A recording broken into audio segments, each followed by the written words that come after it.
Listen to the word. Then they arrived at the country of Gerasenes. Is that how you say it? Gerasenes, which is opposite Galilee. As he stepped out on land, a man of the city who had demons met him. For a long time he had worn no clothes, and he did not live in a house, but in the tombs. When he saw Jesus, he fell down before him and shouted at the top of his voice, "What have you to do with me, Jesus, Son of the Most High God? I beg you, do not torment me." For Jesus had commanded the unclean spirit to come out of the man. For many times it had seized him. He was kept under guard and bound with chains and shackles. But he would break the bonds and be driven by the demons into the wilds. Jesus then asked him, "What is your name?" He said, "Legion," for many demons had entered him. They begged him not to order them to go back into the abyss. Now there was on the hillside a large herd of swine feeding. And the demons begged Jesus to let them enter into these. So he gave them permission. Then the demons came out of the man and entered the swine, and a herd rushed down the steep bank into the lake and was drowned. When the swineherd saw what had happened, they ran off and told it in the city and in the country. Then people came out to see what had happened. And when they came to Jesus, they found the man from whom the demons had gone, sitting at the feet of Jesus, clothed and in his right mind. And they were afraid. Those who had seen it told them how the one who had been possessed by demons had been healed. Then all the people of the surrounding county of Gerasenes asked Jesus to leave them, for they were seized with great fear. So he got into the boat and returned. The man from whom the demons had gone begged that he might be with him, but Jesus sent him away, saying, "Return to your home and declare how much God has done for you." So he went away, proclaiming throughout the city how much Jesus had done for him. The word of the Lord. Thank you, God. Thank you, Shani. Well, last night, my husband and I watched Hello, Dolly, first time to be there. And I was so proud of Jack and Betty gone for doing all these wonderful shows there for the people in this town. Well, my husband and I said, this is our first of many things that we are going to do to celebrate our 28th anniversary on August 22nd. We developed this habit because we had a problem to remember our anniversary. So for the first 10 years, we just forgot about it. Believe me, it was not that bad because we both forgot about it at the same time. Nobody blamed for anybody. And we forgot because I think it was because we grew up in Korea. Having grown in Korea, we've never seen our parents celebrating anniversary. There was no such a thing. So it was not, developed in our minds. And Koreans live with many multi-generational, like parents and grandparents, and all live together. And you don't celebrate your anniversary there. We only celebrate the oldest, parents their 60th or 50th anniversary. That's okay. But otherwise, there's no room for. But anyway, so we forgot. And then we realized, we need to remember this to, to have this loving family keep going. So we started working let's do it. So we start sometimes July or August so that we don't forget. We did once, at least once, even we forget, right? So once in Chicago, we were serving Korean churches, and we were counseling together a Korean couple one day, and they had marriage problems. So we were listening to them, and the whole thing was started because of not celebrating anniversary properly. So we told them, that's nothing. We forgot that all the time, and we are still okay. And then we tried to remember when was our anniversary, and right that day was our anniversary, and we forgot again. So that's how we did, and then we developed this habit. And last night, Hello Dolly was the perfect show to celebrate our anniversary. It was all about love, and it's not money, right? It's not money. It is the love.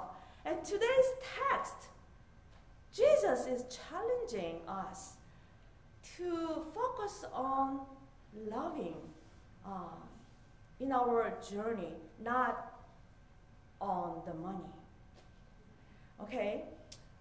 It is, we can find Jesus' radical love in the story when Jesus said, love your neighbor. He meant love your neighbor no matter what. No matter how different they are and how challenging they are to love. We don't know. So Jesus did not exclude this man with many demons, living in tombs for a long time, so violent, so naked, and no one was there to love him. And Jesus, when he saw him, he didn't even hesitate to come closer to him.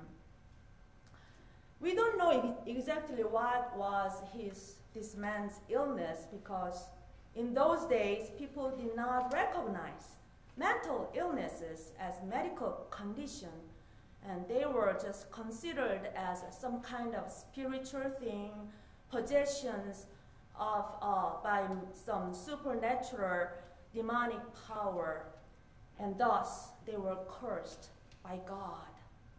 And this kind of understanding has continued until today, even though it got better little by little since medical community scientific approach for this matter that began in 18th century.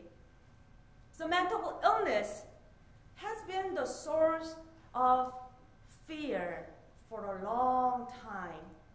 So the people with mental illness have worn this mark, stigma, that is defined as a mark of disgrace associated with a particular circumstance, quality, or person. And I inserted the bulletin insert that explains a stigma like this. Stigma is the word we use to describe expression of this fear. People refuse to talk about what they feel because they fear what their friends will think or say. People hesitate to seek treatment because they fear what will appear on their record. People hesitate to admit to a hospital stay because they fear others' reactions. congregations hesitate to bring casseroles to someone who is back from a hospital because they are uncertain what to do. But the thing is, as we watched, everyone has someone in their family or personally knows someone who is struggling with mental illness. According to a statistic report, 1 in 4 are affected by mental illness, and globally, more than 350 million people of all ages suffer from depression. 8.6 million adults have suicidal thoughts, and suicide is the number 3 leading cause of death. And I remember my aunt having suffered from bipolar disorder with depression, mania, and severe mood swings. And she was 10 years younger than my mother, but passed away in her early 60s. And I witnessed her immediate family, my mom and other relatives, praying so hard for her cure. And I also remember my mother's oldest brother having suffered from some kind of mental illness since his early 20s. He seemed really uncommunicable to anyone, and his symptoms looked similar to the ones of schizophrenia. And I figured that was why my grandfather of mom's side, he became a medical doctor and opened his medical office until he died. And he really, really wanted to heal his daughter and son. But no one has ever actually explained to me what kind of illnesses they suffered from. There was no names. When I asked my mom, she was just, my sister is just feeling not good. And everyone was very, very secretive about the nature of the illness. And much, much later on, I began to learn what the names of those illnesses were. And I began to realize how fearful my families, my mom's families were for social and religious judgments that they might have received for having someone with mental illness in their family in Korean society. My mother's families were all Christians. They were elders and deacons, and some of them were pastors. And in Korean society, the stigma of mental illness was so strong, as it is still today, there and everywhere. The stigma of mental illness was there in Jesus' time too, and Jesus was the one who worked so hard against those stigmas over and over and over again. When Jesus saw this man with mental illness, he simply acted as if there was no such a thing like a stigma of mental illness at all in the world. He simply approached to him and tried to heal him from the illness. To Jesus, the man was another child of God who just needed restoration of wholeness. Jesus was not naive to do those things without knowing the danger that he would face later because of his healing ministry. We all know that he was accused later of being the head of all demons because he healed mentally ill people. He became the victim of the stigma himself when he did not join the rest of the people who were under the power of that oppressive stigma. So for Jesus, love was to get rid of all those stigmas that alienated certain kind of people from the community, especially from the community of faith. We know that these stigmas are still very much alive, not only in the stigma of mental illness, but also in the forms of sexism and ageism and racism and discrimination against LGBTQ brothers and sisters. And thankfully and proudly, we have become a reconciling congregation now. And it is our way of eradicating, getting rid of the stigmas of sexual and gender orientations out of our faith community here in Brentwood. For Jesus, there was no moment of confusion or hesitation in the face of this man with the stigma of mental illness. Actually, he approached to him so fast that his disciples did not even realize that Jesus already commanded the demons to get out of this man. They later realized that when the demons appealed Jesus to send them into the pigs nearby. This was the kind of love that Jesus was talking about when he said, love your neighbor. The love that overcomes the fear of being stigmatized because of associating with people with mental illness or with any other marks, stigmatized. In order to get rid of all stigma, Jesus had embodied himself that stigma, the marks of crucifixion, through his death.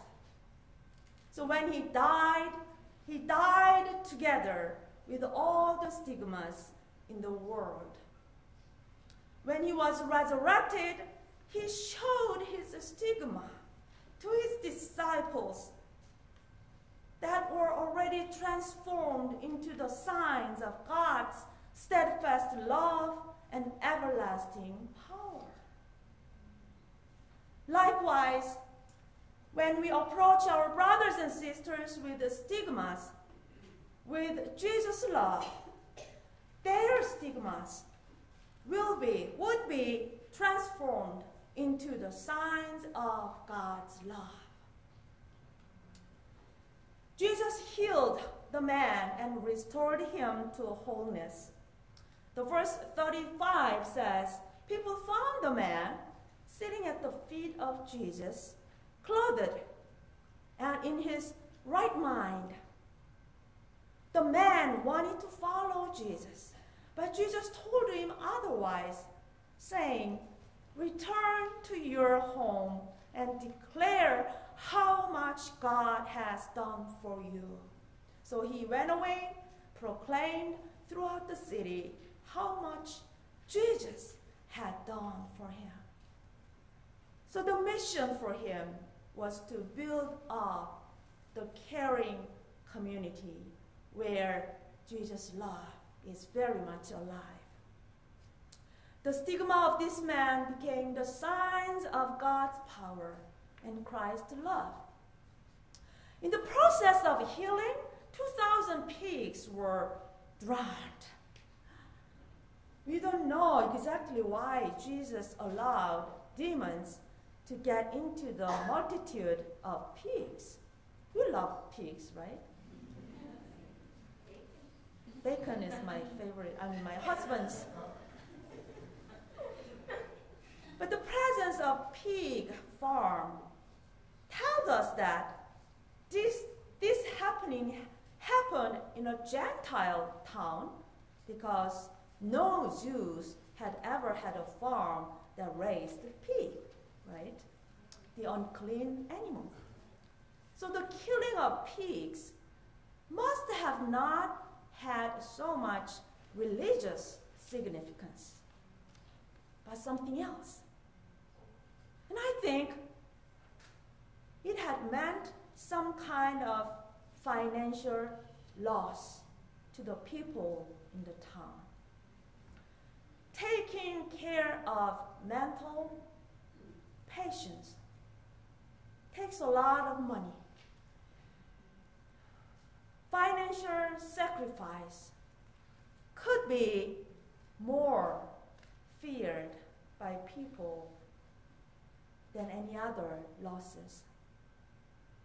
The people in the town were afraid and asked Jesus to leave them. They were afraid the power that Jesus had, that had brought a great financial loss.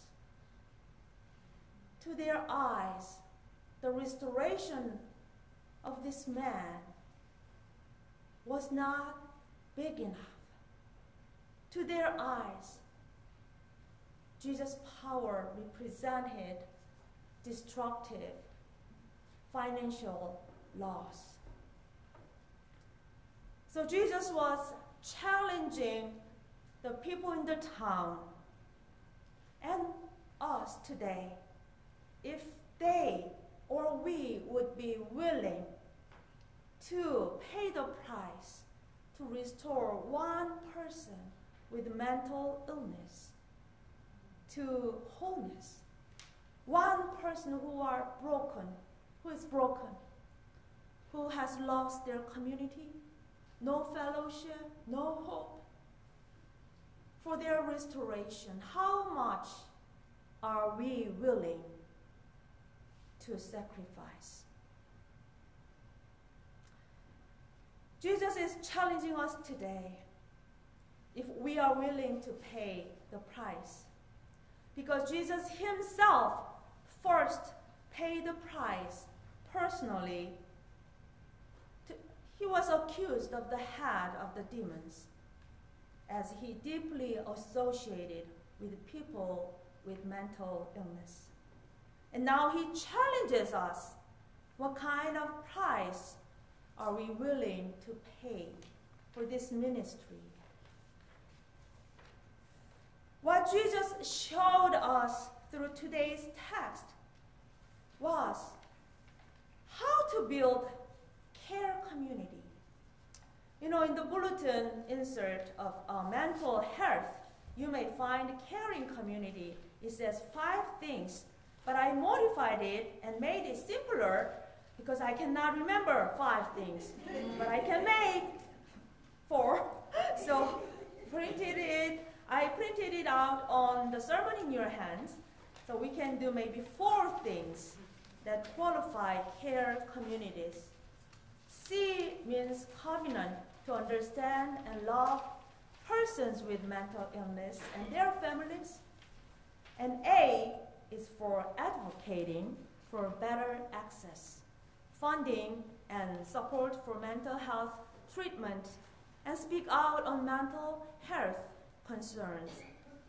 R represent receive persons and their families into the faith community with open heart and open mind and open doors, just like a reconciling congregation as we are. And E means educate congregations and the community in public discussion about mental illness and work to reduce the stigma experienced by those suffering. So let us build care community and let us care for our neighbors as Jesus did. Amen.